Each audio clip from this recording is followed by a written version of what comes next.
यदि आपके पास है सेविंग बैंक अकाउंट तो आपको बहुत ज़्यादा ध्यान रखना है, क्योंकि इनकम टैक्स डिपार्टमेंट के द्वारा नोटिस जारी किए जा रहे हैं।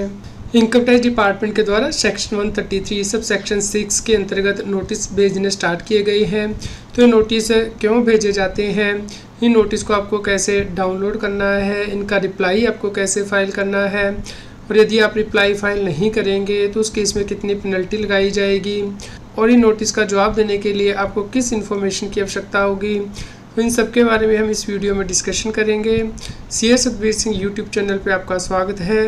इनकम को कमाना मुश्किल है, लेकिन इनकम कमा के उस पर टैक्स देना और भी ज़्यादा मुश्किल है। लेकिन CA Satbir Singh YouTube channel पे हम आपसे ऐसे टिप्स शेयर करते हैं जिससे कि आप आसानी से इनकम टैक्स की कंप्लायंस कर सकते हैं। तो आप हमारे यूट्यूब चैनल को सब्सक्राइब कर लें, और आप हमें टेलीग्राम चैनल और WhatsApp channel CA Satbir Singh tax hill पे भी सब्सक्राइब कर लें, ताकि आपको इनकम टैक्स के रेगुलर अपडेट आपके मोबाइल पे ही मिलते रहें। लिंक वीडियो के डिस्क्रिप्शन में भी दिया गया है, कमेंट में पिन किया गया है। इनकम टैक्स एक्ट का section 133 sub section 6 income tax officer को पावर देता है कि वो टैक्स पेयर से जानकारी इकट्ठी कर सकता है और इंक्वायरी कर सकता है। तो कोई प्रोसीडिंग स्टार्ट करने से पहले वो ये डॉक्यूमेंट इकट्ठे करता है। ऐसा इसलिए होता है क्योंकि इनकम टैक्स डिपार्टमेंट के पास जानकारी होती है कि आपकी जो इनकम है वो ज़्यादा हो सकती है, लेकिन आपने अपने इनकम टैक्स रिटर्न में हो सकता है वो सही ना दिखाई हो। तो इसलिए इंक्वायरी कंडक्ट करके आपसे डॉक्यूमेंट जो है वो कलेक्ट किए जाते हैं। तो चलिए समझते हैं कि इनकम टैक्स डिपार्टमेंट के द्वारा जो नोटिस जारी किया जाता है कैसे जारी किया जाता है। तो नोटिस जारी करते हुए सबसे ऊपर लिखा जाता है कि नोटिस की सेक्शन के अंतर्गत जारी किया गया है। जैसा कि आप यहाँ पे देख सकते हैं 133 सब सेक्शन 6 के अंतर्गत इनकम टैक्स के नोटिस जारी किया गया है। तो यहाँ पे जो इंटरेस्ट है सेविंग बैंक का वो टैक्स पेयर को मिला है, और यहाँ पे वैल्यू बताई है किस फाइनेंशियल ईयर से जुड़ा हुआ ये इंटरेस्ट है और किस असेसमेंट ईयर से, वो भी यहाँ पे मेंशन किया गया है। तो इसका जो इम्पैक्ट है वो आपकी टैक्सेबल इनकम पे हो सकता है। इसलिए इनकम टैक्स डिपार्टमेंट के द्वारा कहा गया है कि ये इन्फॉर्मेशन आपके एनुअल इन्फॉर्मेशन स्टेटमेंट पे भी उपलब्ध है इनकम टैक्स पोर्टल पे, जहाँ पे जाके आप इसे चेक कर सकते हैं। तो इस ट्रांजैक्शन से रिलेटेड यहाँ पे एनेक्चर 1 के अंतर्गत डिटेल मांगी गई है जो कि टैक्स पेयर को अपलोड करनी है। इसके लिए आपको इनकम टैक्स के डिपार्टमेंट में जाने की आवश्यकता नहीं है, आप इलेक्ट्रॉनिकली घर बैठे इसे इनकम टैक्स के पोर्टल पे अपलोड कर सकते हैं। कैसे अपलोड करना है इसके बारे में हम आगे डिस्कस करेंगे। तो ये जो नोटिस है वो ई वेरिफिकेशन स्कीम 2021 के अंतर्गत जारी किया गया है इनकम टैक्स में, क्योंकि गवर्नमेंट ने स्कीम लॉन्च की थी कि कोई प्रोसीडिंग स्टार्ट करने से पहले अब इनकम टैक्स ऑफिसर आपसे वेरिफिकेशन करता है। यदि उसे लगता है वेरिफिकेशन के दौरान कि अपना रिटर्न सही फाइल की है इन्फॉर्मेशन को मैच करने के बाद, तो वो आपका नोटिस जो वो ड्रॉप कर देता है। लेकिन यदि उसे लगता है कि आपने रिटर्न सही फाइल नहीं की है तो उस केस में वो आगे कार्रवाई करता है। तो यहाँ पे ये भी बताया गया है कि यदि आप इस नोटिस का जवाब नहीं देते हैं तो इस केस में 500 रुपीज़ पर डे की जो है पेनल्टी लगेगी। तो इस प्रकार आपको इसे बहुत ही ज़्यादा सीरियसली लेना है, क्योंकि 500 रुपया पर डे बहुत ज़्यादा पेनल्टी बन जाती है। मान लीजिए आप 10 दिन रिप्लाई नहीं करते हैं नोटिस का तो 5000 रुपये की जो पेनल्टी बन जाएगी। इसलिए आपको इस नोटिस का टाइमली रिप्लाई करना है। तो इस नोटिस को आपको कैसे डाउनलोड करना है, इसके लिए इंस्ट्रक्शंस नोटिस के साथ ही अटैच होती हैं। जैसे कि आप यहाँ पे देख पा रहे हैं कि आपको इनकम टैक्स के पोर्टल पे लॉगिन करना है। उसके बाद आपको पेंडिंग एक्शन में जाके कंप्लायंस पोर्टल पे क्लिक करना है। वहाँ पे ई वेरिफिकेशन की टैब पे क्लिक करना है, असेसमेंट ईयर चूज़ करना है, और उसके बाद डिन को प्रेस करना है ताकि आप नोटिस को डाउनलोड कर पाएँ। उसके बाद आप एक्सपेंड आइकन पे क्लिक करके पेंडिंग पे जाके नोटिस का जवाब देंगे। तो आप इनकम टैक्स की वेबसाइट पे जाके लॉगिन कर लीजिए incometax.gov.in पे। उसके बाद आपको पेंडिंग एक्शन में जाना है। यहाँ पे सबसे नीचे देखिए कंप्लायंस पोर्टल, यहाँ पे आपको क्लिक करना है। यहाँ पे आप प्रोसीड बटन पे प्रेस करेंगे तो उसके बाद आपको इस कंप्लायंस पोर्टल पे रीडायरेक्ट कर दिया जाएगा। यहाँ पे देखिए ई वेरिफिकेशन की टैब दी गई है, इस पर आपको प्रेस करना है। तो आप यहाँ पे देख सकते हैं फाइनेंशियल ईयर 2021 दिया गया है, तो इससे जुड़ा हुआ टैक्स पेयर को नोटिस आया है, इस पर आपको प्रेस करना है। उसके बाद आप यहाँ पे देख सकते हैं कि जो नोटिस है उसका डिन नंबर यहाँ पे मेंशन किया है। इसके बिल्कुल सामने जो अटैचमेंट दी गई है, आप इस अटैचमेंट पे प्रेस करके इसे डाउनलोड कर सकते हैं और चेक कर सकते हैं कि नोटिस पे क्या दिया गया है। यहाँ पे देखिए ओवरऑल स्टेटस पेंडिंग है, तो आपको इसका रिप्लाई करना है।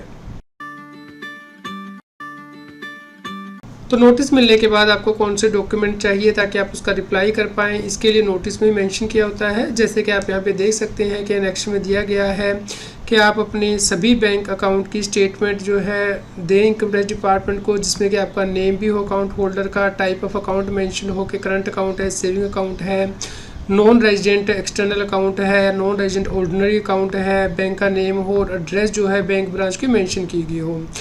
इस प्रकार आपको पूरे फाइनेंशियल ईयर के लिए ये स्टेटमेंट देनी होती है और ये भी बताना है कि क्या ये अकाउंट अब ऑपरेटिव है एज ऑन डेट या फिर इनएक्टिव है। इसके अलावा आपको सेविंग बैंक का जो इंटरेस्ट आपने अर्न किया है सभी बैंक से उसकी डिटेल देनी होती है और इसे रिकंसाइल भी करना होता है इंटरेस्ट इनकम के साथ, जो कि आपने अपनी इनकम टैक्स के रिटर्न में दिखाई है। तो यहाँ पे आपको ध्यान रखना है कि जो सेविंग बैंक की इंटरेस्ट इनकम है उसके ऊपर कोई टीडीएस नहीं कटता है, लेकिन ये टैक्सेबल होती है और आपको अपनी इनकम टैक्स के रिटर्न में इसे दिखाना होता है। तो यहाँ पे आप दो स्कीम है आज के टाइम, एक है न्यू रजीम, एक है ओल्ड रजीम। ओल्ड रजीम यदि आप ऑप्ट करते हैं तो सेविंग बैंक के इंटरेस्ट से आपको 10,000 रुपये तक की डिडक्शन मिल जाती है, लेकिन नई स्कीम यदि आप ऑप्ट करते हैं नई टैक्स रजीम, उसमें सेविंग बैंक से आपको कोई इंटरेस्ट की डिडक्शन नहीं मिलती है। तो हम आपको बार बार ये बताते हैं अपनी वीडियोस के द्वारा कि आपको अपनी सभी बैंक की स्टेटमेंट डाउनलोड करके रखनी है, क्योंकि जैसा कि आप ये देख सकते हैं कि जो नोटिस है फाइनेंशियल ईयर 2021 का आया है और आया है अप्रैल 2024 में, यानी कि 3 साल बाद आया है। इसलिए आपको अपने अकाउंट की स्टेटमेंट डाउनलोड करके या पासबुक में एंट्रियाँ करके संभाल के रखनी है, क्योंकि बाद में तो इनकम टैक्स डिपार्टमेंट का नोटिस आने के बाद बैंक आपको स्टेटमेंट देता नहीं है या उसके सॉफ्टवेयर चेंज हो जाते हैं या बैंक मर्ज हो जाता है दूसरे बैंक में, तो स्टेटमेंट लेनी बहुत ज़्यादा मुश्किल हो जाती है। तो इस प्रकार आपको अपनी स्टेटमेंट को डाउनलोड करके उसमें एंट्री जो है नोट करके रखनी है कि एंट्री जो है वो कहाँ से आई है, कहाँ गई है, क्योंकि इसके बाद इनकम टैक्स डिपार्टमेंट और फर्दर इंक्वायरी कर सकता है हर एंट्री के लिए। तो आप अपनी बैंक स्टेटमेंट से अपने इंटरेस्ट एक्स्ट्रा को मैच करके ही अपनी इनकम टैक्स की रिटर्न फाइल करें और उसमें जो सेविंग बैंक का इंटरेस्ट है उसे भी कंसीडर करें। तो समझ लेते हैं कि आपको इस नोटिस का जवाब कैसे देना है। यहाँ पे आप देखिए डिन के सामने एरो बना है, इस पे आपको प्रेस करना है। अब ये ओपन हो गया है, तो अब यहाँ पे देखिए सबसे लास्ट में रिस्पॉन्स टू नोटिस यहाँ पे पेंडिंग लिखा है। अब आपको इस पेंडिंग के ऊपर क्लिक करना है, ये ब्लू में लिंक दिया गया है। तो यहाँ पे आप देख सकते हैं कि सबसे पहले तो आपको यहाँ पे जो सेविंग बैंक का इंटरेस्ट इनकम मिला है उसे रिकंसाइल करना है अपनी इनकम टैक्स की रिटर्न के साथ है। यहाँ पे आपको रिमार्क देना है और यहाँ पे आपको अटैचमेंट जो है करनी है, व्यू एंड ऐड अटैचमेंट करके यहाँ पे अटैच करेंगे, डॉक्यूमेंट सिलेक्ट करेंगे। इसके अलावा आपको सभी बैंक की जो बैंक अकाउंट की स्टेटमेंट है उस फाइनेंशियल ईयर से रिलेटेड यहाँ पे अपलोड करनी है, उसके लिए भी यहाँ पे रिमार्क दिया गया है। व्यू एंड ऐड अटैचमेंट करके आप उसे भी यहाँ पे अटैच करेंगे और उसके बाद इसे सबमिट करेंगे। तो जो आप रिस्पॉन्स को सबमिट कर देंगे तो यहाँ पे ओवरऑल स्टेटस सबमिटेड आ जाएगा। यहाँ पे आपको ध्यान रखना है कि यदि 2 या 3 क्वेश्चन पूछे गए हैं तो हर क्वेश्चन के लिए आपको सबमिट बटन दबाना है, उसके बाद ही सबमिटेड आता है। तो अदरवाइज़ यहाँ पे पार्शली सबमिटेड आएगा यदि आपने किसी एक ही क्वेश्चन का जवाब दिया है, बाकी क्वेश्चन अभी पेंडिंग है। तो इस प्रकार आप आसानी से रिप्लाई कर सकते हैं।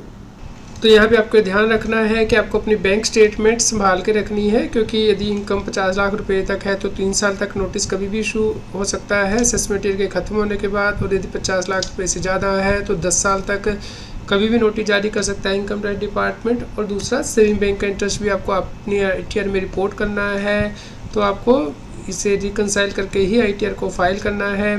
तो यदि आपको नोटिस मिलता है इनकम टैक्स डिपार्टमेंट से तो आप टैक्स प्रोफेशनल की हेल्प ज़रूर लें नोटिस का जवाब देने से पहले, ताकि वो सभी फैक्ट को कंसिडर करके नोटिस का जवाब दें।